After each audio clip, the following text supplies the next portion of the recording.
Example of fuel in the engine. This is why I stress these pumps. People claim they don't go out, and this engine almost had a catastrophic failure. We caught it right on time.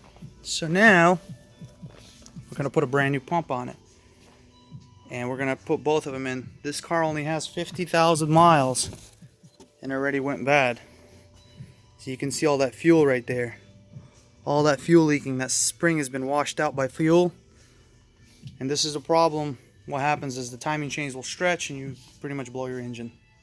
This is a pure example of why this high pressure pump should be serviced just like we did spark plugs and coils right now, as a service maintenance. This is to give you guys an example. It's an RS7. So the RS7, any Audi, Lamborghini with a high pressure pump, Porsche, you're gonna have that same issue. Alright, we'll see you next time. Hope that shows somebody some kind of understanding about the pumps.